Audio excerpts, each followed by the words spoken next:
Então vamos dar sequência a esta série, Cuidando e Multiplicando. 2 Reis, capítulo 4, diz assim: certa mulher, viúva de um dos discípulos dos profetas, chamou a Eliseu dizendo... Pode ser que na sua versão, eu estou lendo na Nova Almeida Atualizada. Pode ser que na sua versão, se for corrigida ou outra versão, pode ser que esteja escrito aí que ela era viúva de um dos filhos dos profetas. Tá bom? Lá em 1 Reis, capítulo 20, versículo 35, deixa eu ver se eu ainda... estou bom de memorizar. Ver se eu estou bom de Bíblia mesmo. 1 Reis 20, 35. É aí, ó. Então, um profeta condena Acabe. Então, por ordem do Senhor, um dos discípulos dos profetas disse ao seu companheiro: por favor, me esmurre. Mas o homem recusou a fazê-lo, etc, etc. Aqui também na sua Bíblia aí pode ser que apareça filho dos profetas. Um dos filhos dos profetas. Então, o que eu quero começar? Só te explicar essa diferença de versão. É porque, no contexto judaico, na língua hebraica, ser filho de alguma coisa é ser discípulo daquela coisa, é ser alguém que milita por aquela coisa, é ser alguém que está ligado de alguma maneira com aquela coisa de qual é filho. Por exemplo, no Novo Testamento, existe a expressão filhos da desobediência, filhos da luz, filhos de Deus, entendeu? Então, no contexto e na cultura hebraica, todo mundo que está para cima é pai, todo mundo que está para baixo é filho. Jesus, por exemplo, ele é tataraneto, 14 gerações depois de Davi. Mas quando ele entra naquela cidade, o cego exclama: Jesus, filho de Davi, tenha compaixão de mim. Ou seja, descendente. A expressão filho também denota a ideia de descendência. Então, nessa ideia do discipulado, por exemplo, Paulo chama Timóteo de seu filho na fé, entendeu? Então, a expressão filho do profeta pode denotar a ideia daquele moço, sabe? Subiu o profeta com o seu moço, ou com o seu servo, e de repente um dos servos do profeta disse tal coisa. Pois bem, é o mesmo cara. Ele pode ser chamado de moço, ele pode ser chamado de servo, ele pode ser chamado de filho, ou ele pode ser chamado de discípulo. Porque é o cara que aprende com o profeta o ofício da profecia. Ok? Então, esta mulher é viúva de um desses caras. No capítulo 2, nós vemos ali aquela fatídica cena onde Elias é levado aos céus por um redemoinho. Ah, pastor, mas aqui na minha Bíblia tem um títulozinho preto aqui em cima, em negrito, que diz: Elias sobe ao céu num carro de fogo. Ou Elias subiu ao céu numa carruagem de fogo. Então deixa eu te falar uma coisa. Aí às vezes eu digo, o pessoal fica com raiva de mim, acha que eu sou soberbo. Mas não, é bem tranquilo, tudo na paz e no amor. Mas assim, é porque às vezes você estudou pouco. Então assim, me desculpa, não quero fazer nada com você. Mas é uma informação que precisa ser dita. Às vezes você estudou pouco. Então assim, não é que eu estudei tudo que eu tinha para estudar. Não, é que às vezes eu só estudei nesse ponto um pouquinho a mais. Só isso, tá bom? Esses títulos que são chamados de epígrafes, os títulos por cima das passagens, epígrafes, não pertencem ao texto original das Escrituras. Os caras que escreveram não foram dando título das passagens, gente. Nem capítulo e nem versículo. Isso aqui são acréscimos posteriores para facilitar encontrar a passagem. Então, os capítulos e versículos foram inseridos por volta do século XVII para facilitar, porque a pregação era no lombo do cavalo, e chegava-se numa comunidade para fazer um culto, e os irmãos de posse da Bíblia impressa, porque desde o século XVI já começou a ser impressa, e em língua, né, materna e saiu em alemão, depois saiu em inglês, depois saiu em espanhol, né? Nós temos lá as versões mais antigas dessas línguas. Então, quando os evangelistas chegavam nos lugares ermos, ele reunia o povo e vamos fazer o culto. Então, o texto de hoje está, vou falar sobre aquela viúva que não tinha nada para comer e o Eliseu foi na casa dela. Até que o povo achasse onde é que estava essa história, acabou o culto já. Então, tiveram essa ideia de colocar capítulos e versículos para facilitar encontrar. Quando eu digo 2 Reis, que já foi um acréscimo, porque originalmente o livro dos reis é um rolo só, é o rolo dos reis. Aí já dividiu em 2, por causa enfim. Então, assim, para facilitar, um período é até a divisão dos reinos, depois, então, dividiu em 2 para facilitar. Aí colocou o capítulo, colocou o versículo. Aí o povo ainda estava demorando a achar. Aí eles falaram, então vamos botar um títulozinho aqui em cima, vamos separar em passagens, e a gente coloca um títulozinho em negrito para facilitar mais ainda. Aí agora a gente tem nome do livro, capítulo, versículo, título em cima, tem de papel, tem virtual, tem online, tem de tudo que é jeito. E a gente continua sem ler.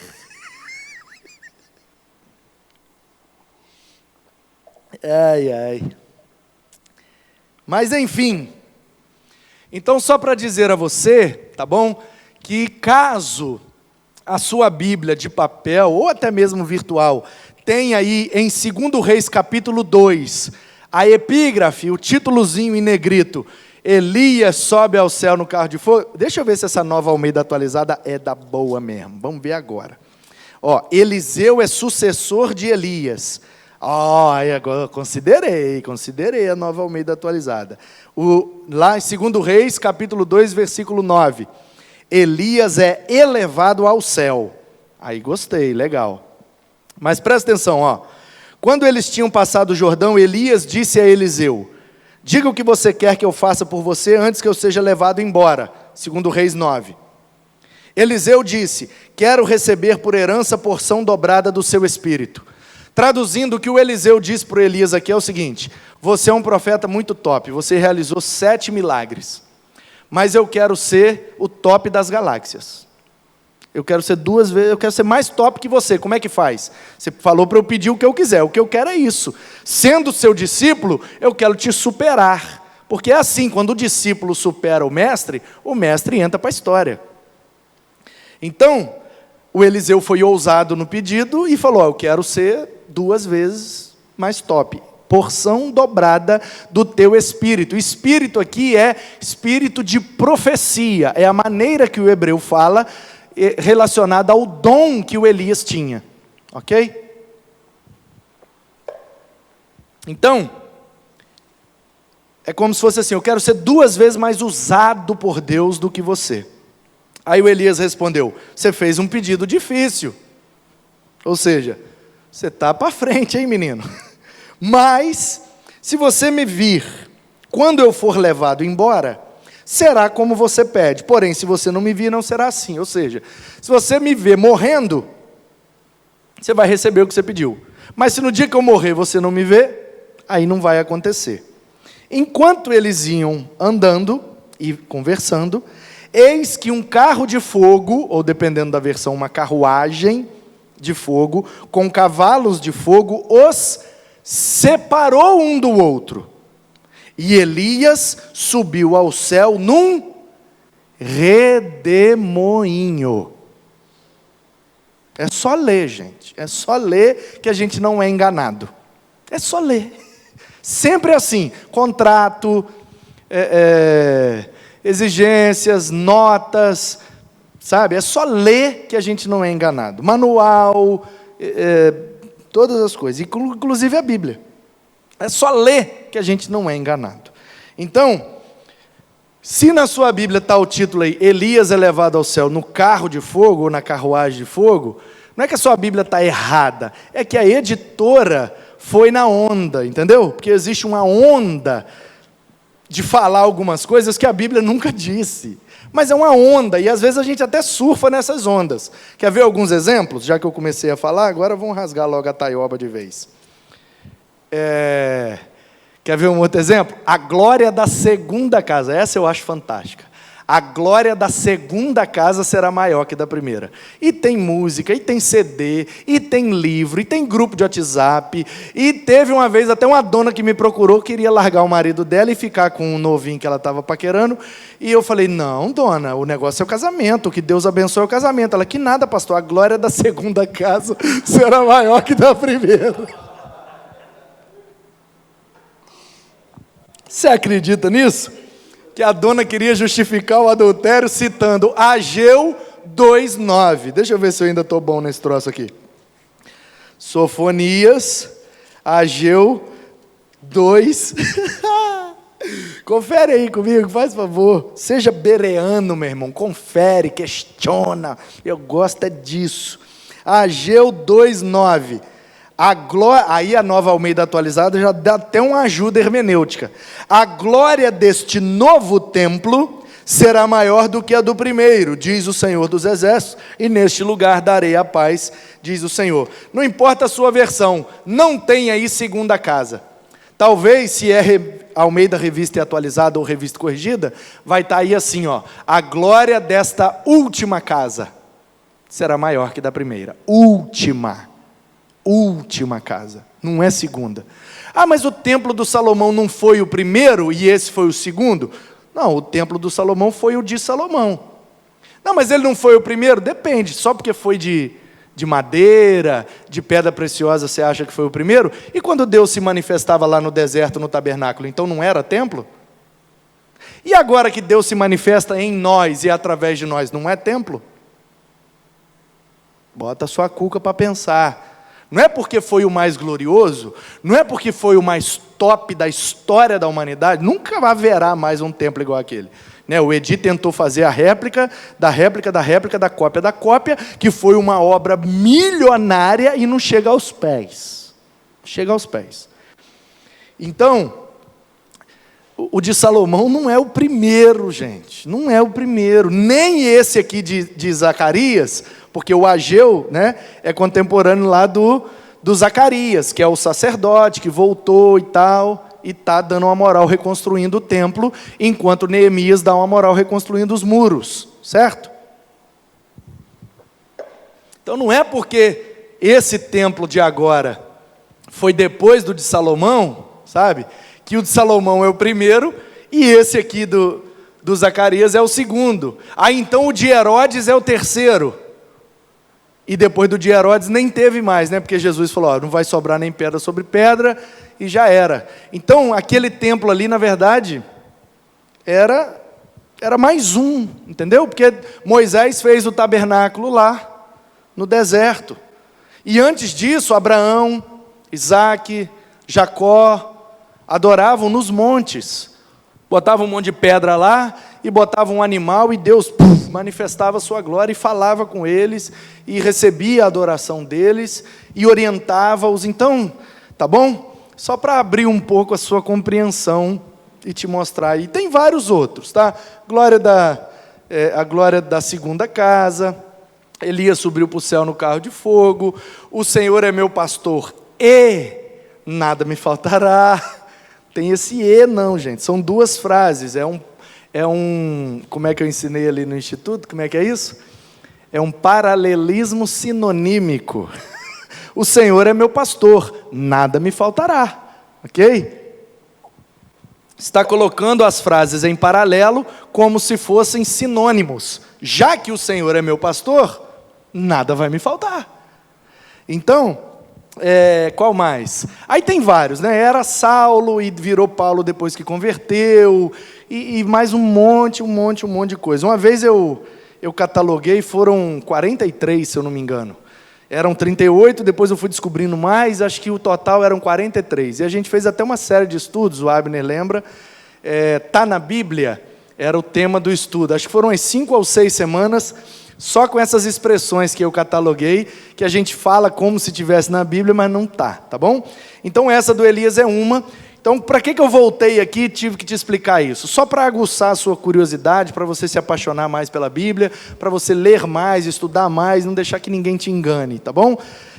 Então, para dizer que o Elias estava no final do seu ministério. E o Eliseu era seu moço, era seu discípulo, era seu filho. Então, era comum, por exemplo, um termo naquela época chamado escola de profetas.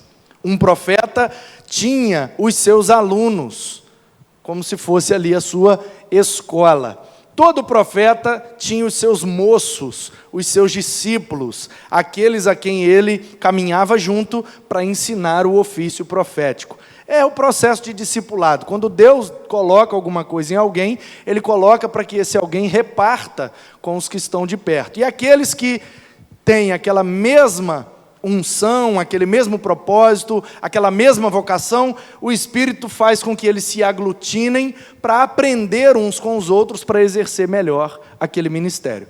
Então, quando no capítulo 4 diz que a mulher era viúva de um dos filhos dos profetas, pode, e eu creio que seja, concordo com a Nova Almeida atualizada, que ele era um discípulo. Não sabemos se ele era discípulo do Elias, ou se nesse ponto aqui da história já era um discípulo do próprio Eliseu. Pode ser uma coisa ou outra, mas pode também ser uma coisa e outra. Ele era discípulo do Elias, o Elias morreu, o Eliseu deu continuidade ao ministério, ele continuou sendo discípulo do Eliseu. Um belo dia, Eliseu passa lá, e aí a dona fala com ele, ó, o meu marido, seu servo, e aqui ela indica que era discípulo, era aluno também dele. Seu servo está morto. E o Senhor sabe que esse seu servo temia o Senhor, mas aí veio o credor para levar os meus 2 filhos como escravos. O cara veio cobrar uma dívida. Aí aqui eu já vejo um negócio aqui complicado.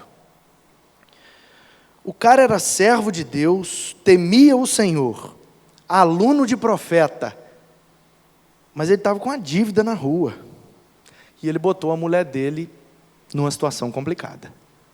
O credor bateu na porta e falou, ó, a senhora não tem dinheiro? Então me dá uns meninos para pagar a dívida.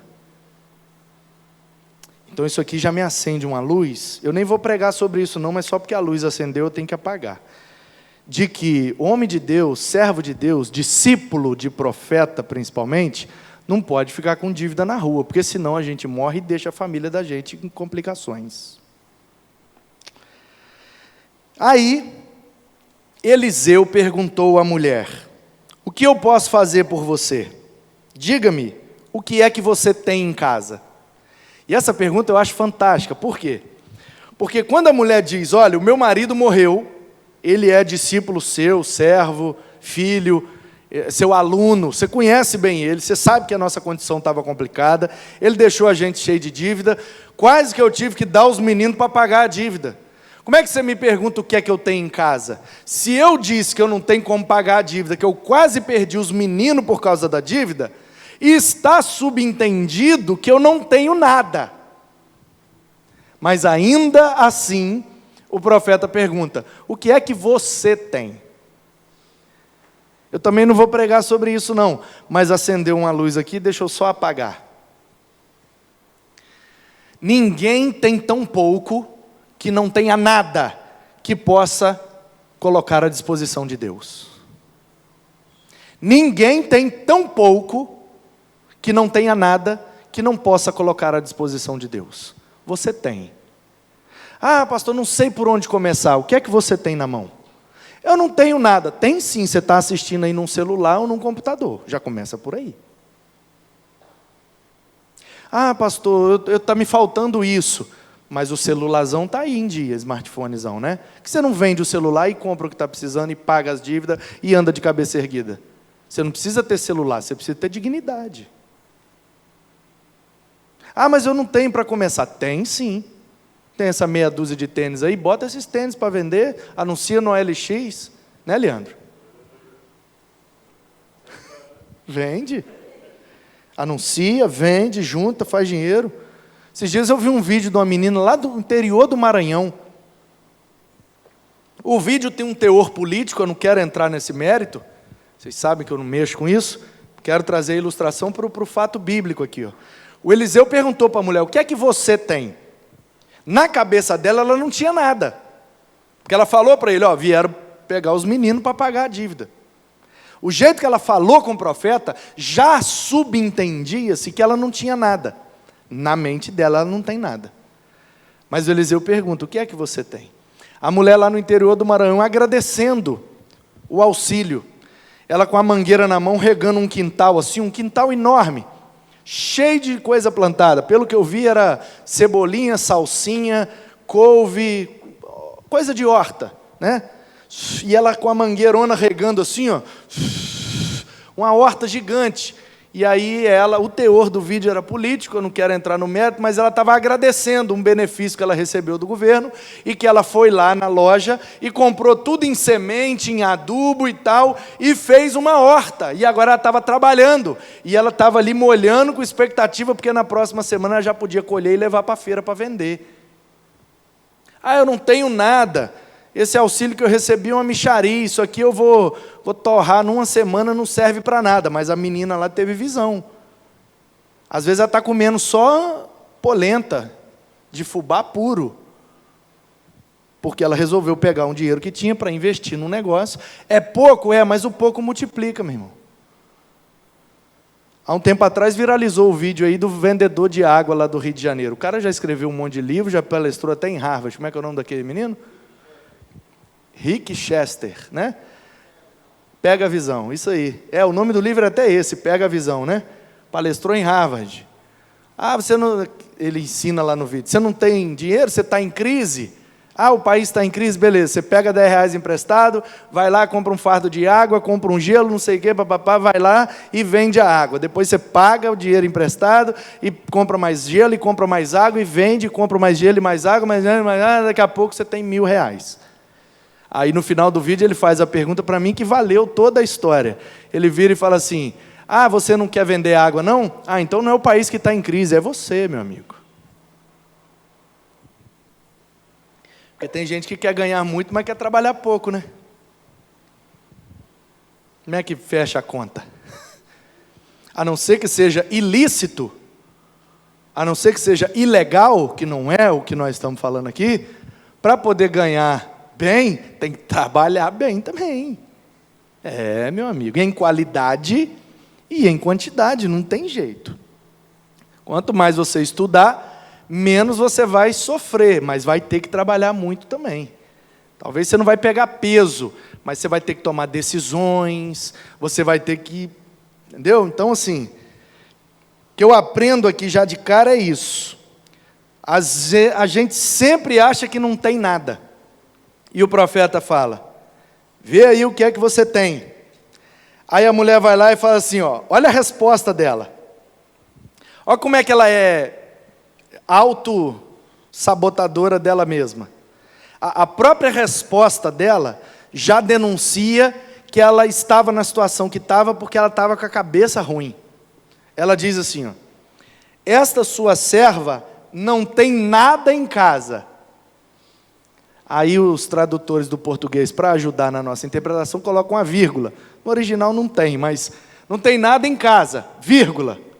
A não ser um jarro ou uma botija de azeite. Ou um pouco de azeite na botija. Seja lá a tradução que for. Percebe como é que ela não tem nada, a não ser um pouco de azeite? Então tem um pouco de azeite. Aí qual é a mentalidade dela que destrói o futuro dela? Um pouco de azeite não serve para nada. A não ser que você não conheça o Deus da multiplicação. Se você não conhece o Deus da multiplicação, você pode achar que um pouco de azeite não serve para nada. Mas se você conhece o Deus da multiplicação, com um pouco de azeite, você alimenta um país inteiro. Senhor, vamos mandar essa multidão embora. Quantos que tem aí? Senhor, é mais ou menos aqui uns 5.000 homens, fora mulheres e crianças.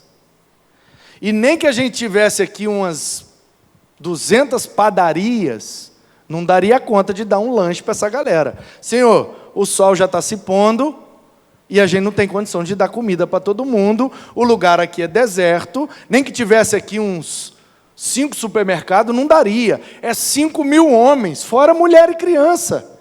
Chega aí numa base de umas 10.000 pessoas, Senhor. Como é que nós vamos alimentar 10.000 pessoas? Não, vê aí o que é que vocês têm. Senhor, nós não temos nada. Não, vê direitinho. Não, Jesus, vamos mandar embora, não tem jeito. Vê aí o que é que tem, meu filho. Senhor, achamos um menino aqui, um adolescente, tadinho. Está em fase de crescimento, ele trouxe o lanchinho dele, 5 pães e 2 peixes. Fase de crescimento, isso come. 5 pães, tudo bem, não é pãozinho francês, é aquele pãozão assim, né? O pão judaico, que era assado até na areia e tal, um pãozão sovadão assim, trigo e água mesmo, aquilo bate. Tudo bem que é 5 pãozão, tá, ainda que fosse 2 robalo, 2, sei lá, acho que podia até ser 2 cação, 2, qual o maior peixe que tem? Sei lá, meu amigo. Podia ser 2 baleias, não dá para 10.000 pessoas comerem. 5.000 homens, ou seja, sexo masculino acima dos 30. Fora sexo masculino abaixo dos 30, que o menino, o mancebo, o jovem de quem foram tomados os pães, ele não estava na contagem dos homens, porque ele não tinha 30. Milhares de pessoas, 5 pães e 2 peixes. Dá na mão de Jesus, o que é que ele faz? Levanta os olhos aos céus, dá graças, reparte, e todos comeram, e ainda sobraram 12 cestos cheios. Quantos eram os discípulos? Quantos cestos sobraram? Vocês nunca ligaram uma coisa com a outra, não?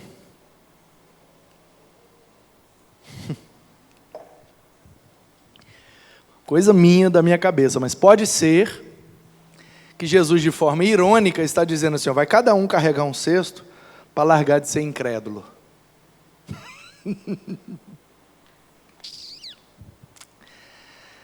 Queridos, não importa a quantidade dos nossos recursos, importa a qualidade de onde nós colocamos os recursos. Se os nossos recursos, ainda que poucos, são colocados nas mãos de um Deus que é multiplicador, não há fim para esses recursos, a não ser que Ele decrete que não há mais. Vamos fazer uma rampa? Vamos. Com quanto? R$200. E aí, pastor, o que faz? Começa. Mas o que dá para fazer com R$200? Compra lá um saco de cimento, compra um saquinho de brita, um pouquinho de areia, abre um buraco, vai jogando cimento aí para dentro e já fala que começou. Paga a diária de um pedreiro. Aí, quinta-feira a gente pede de novo. Aí, domingo a gente pede de novo. Na outra quinta de novo. E domingo de novo. E faz vídeo, e tira foto, e pede ajuda. E blá, blá, blá, blá. Tá aí, uma rampa pronta. Vou nem falar o preço que ficou para você não escandalizar. Começou com R$200. Quem não conhece o Deus da multiplicação, olha para o projeto, olha para o orçamento, olha para os R$200 e fala, não vamos fazer, nós não temos nada. Mas quem conhece o Deus da multiplicação, pega o pouco que tem e coloca à disposição da multiplicação do Senhor. Pouco se faz com uma mente pequena, mas muito se faz com o pouco que cada um vai contribuindo. Se você não consegue crer no Deus multiplicador e não consegue ver a multiplicação desse Deus na sua vida, aí é um problema de fé. Mas quando você consegue compartilhar o pouco que tem, e muito se faz com o pouco de cada um. Contei aqui já uma história e vou repetir, porque essas histórias são boas e merecem ser lembradas e relembradas. Essa história não pode morrer. É igual aqueles memes bons, sabe aqueles memes engraçados? Que o povo está sempre compartilhando, não deixa esse vídeo morrer, não deixa esse vídeo morrer. Essa história não pode morrer. Um templo, aqui em Guarapari, primeira igreja batista de Guarapari. Vou nem falar o preço total da obra para você não escandalizar. Mas vai lá para você ver o tamanho da criança. 1.000 e tantos metros de área construída, cabem 1.300 pessoas sentadas confortavelmente dentro daquele templo, todo de vidro e porcelanato no chão, e som e ar-condicionado central, negócio top das galáxias. Top. Começou com 10 centavos. Anos e anos e anos atrás, pastor Doronésio teve a visão: irmãos, tem um terreno ali, aqui está ficando pequeno, daqui a pouco a gente vai ter que fazer 2 cultos, vamos comprar logo o terreno para garantir, é o único terreno aqui perto que tem condição da gente depois fazer um templo maior. Aí o povo não acreditou muito, ele engavetou. Depois de um tempo, Deus foi incomodando ele até que ele não conseguiu. Irmãos, vamos fazer, tem que fazer, vamos fazer. Um povo dando para trás, ele sendo contra. E um dia no culto assim, ele tomado pelo Senhor, ele diz: irmãos, vamos começar. Vamos comprar esse terreno e vamos construir esse templo. E vamos começar a oferta agora. Quem tem aí uma oferta? A irmãzinha, esqueci o nome dela. Ela foi até homenageada na inauguração do templo. Ele guardou a moeda e fez uma placa, e colou a moeda na placa e deu para ela de homenagem. A irmãzinha saiu lá de trás e trouxe a ofertinha dela, 10 centavos. Entregou na mão do pastor Doronésio. Aí ele falou: pronto, já começamos a comprar o terreno. Eu não sei quanto custa, mas agora já é 10 centavos mais barato. E aquilo foi um gesto tão sublime, que tocou no coração dos irmãos, e a coisa foi acontecendo, e compraram o terreno, e construíram o templo, e está lá aquela bênção, que abençoa a cidade de Guarapari. Então, queridos, o que nós precisamos é colocar aos cuidados de Deus o pouco recurso que nós temos, e Ele vai fazer multiplicar. Cuidando e multiplicando. Quando eu coloco os meus poucos recursos à disposição do Deus que é multiplicador, Ele pega o meu pouco e transforma em muito, não para a minha glória, mas para que Ele seja engrandecido. Aleluia! Louvado seja o Deus de toda multiplicação. E aí Eliseu disse: vá então, peça emprestadas vasilhas a todos os seus vizinhos, vasilhas vazias, pegue muitas vasilhas, depois entre em casa, feche a porta atrás de você e dos seus filhos, e derrame o azeite em todas aquelas vasilhas, ponha à parte as que forem ficando cheias. A mulher foi embora, fechou a porta atrás de si e dos seus filhos. Os meninos foram nas vizinhas, pegaram as vasilhas, foram entregando para a mãe, e ela recebia as vasilhas e ia enchendo. Ela pegou aquela botija que ela tinha, com azeite, e virou na que estava vazia, da vizinha, e encheu até em cima. Aí ela tirou, aí ela pegou outra vazia e virou, e continuou enchendo. Enquanto havia vasilha vazia, ficou até um trava-língua, hein? Enquanto havia vasilha vazia. Aliteração, disse o Abner. Enquanto havia vasilha vazia, o Senhor, com seu poder multiplicador, ia enchendo a cada uma das vasilhas. Ei, às vezes o que limita o tamanho do pé é o tamanho do sapato. Ah, eu não posso ter um pé grande. Você já comprou um sapato grande? Não, mas o meu pé não é grande. Então, enquanto você tiver com esse sapato pequeno, seu pé vai continuar pequeno. O tamanho do seu resultado depende do tamanho, às vezes, daquilo que você emprega para que o resultado aconteça. Ela tinha uma vasilha. Aí o Eliseu falou: pega as das vizinhas emprestadas, vazia. Aí veio. Ela virava a dela cheia e ia enchendo a outra que estava vazia. Tirava. Quando botava outra vazia, ela virava de novo, continuava enchendo as que estavam vazias. E aí o texto diz, quando todas estavam cheias, ela disse a um dos filhos: traga-me mais uma vasilha. Mas ele respondeu: não há mais vasilha nenhuma. E o azeite parou. Então ela foi e contou ao homem de Deus, e ele disse: vá, venda o azeite e pague a sua dívida, e você e os seus filhos vivam do que sobrar. Quase 10.000 pessoas 5.000 homens está escrito, fora mulheres e crianças, e os jovens ali do sexo masculino não conta, né? Eu chuto aí mais ou menos 10.000. O ministério de Jesus é muito marcante a presença de tanto de mulheres quanto de crianças. Então, por isso que eu chuto que tinha muita criança e muita mulher, chuta aí uns 10.000. Mas que seja só 5.000. 5 pães e 2 peixes.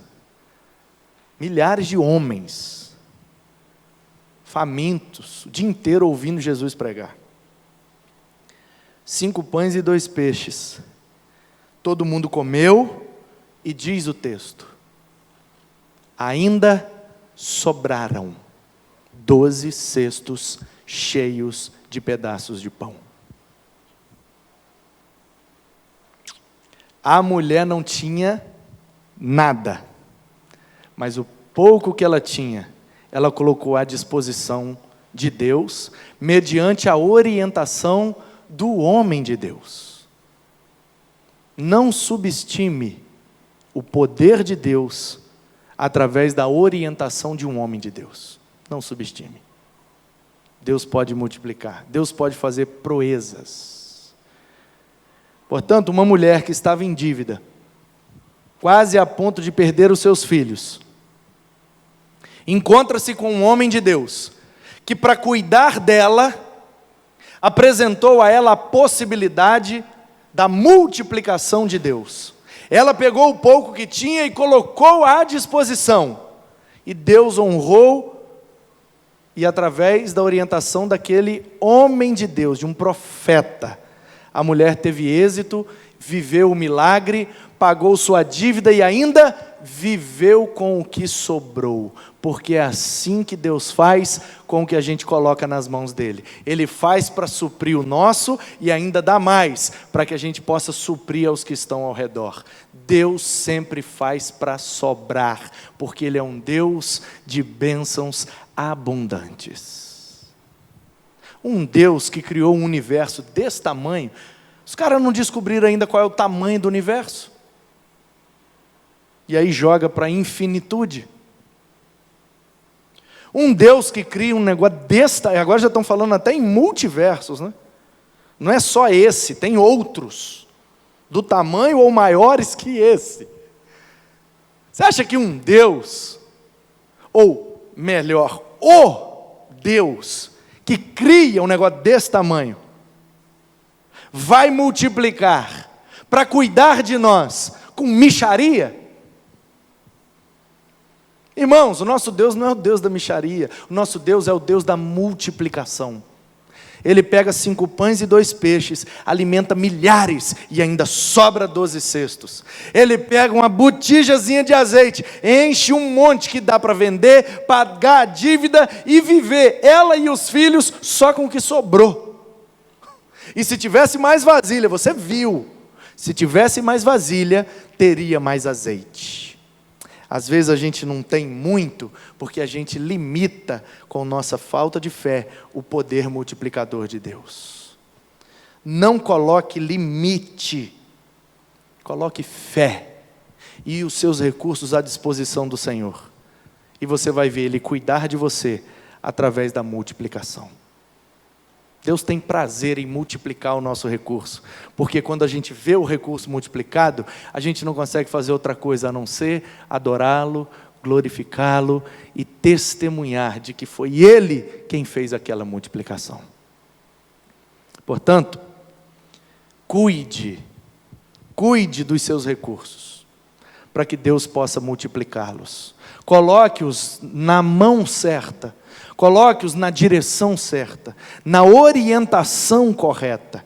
Certifique-se de que você está colocando os seus recursos, e aqui eu não estou falando só de dinheiro, estou falando de tudo que Deus te deu, dons, talentos, dinheiro também, mas tudo, aquilo que você herdou, aquilo que você ganhou de presente, aquilo que você nasceu e Ele colocou em você, experimente colocar tudo que você tem à disposição de Deus, para que Ele cuide de você e através de você multiplique, para ainda alcançar muitas outras pessoas. Assim a gente vai seguir cuidando e multiplicando. Quando a gente ouve a voz de Deus, através da orientação de um homem de Deus, Deus age multiplicando para nos abençoar e nos dar uma vida próspera e multiplicadora. Que assim seja, na minha, na sua, na nossa vida, para a glória do nosso Deus. Que possamos a cada dia colocar tudo o que temos e tudo o que somos aos cuidados de Deus, para que Ele, segundo o querer e a vontade dEle, multiplique através de nós. Que assim seja, para a glória do Senhor, nosso Deus, em nome de Jesus. Amém.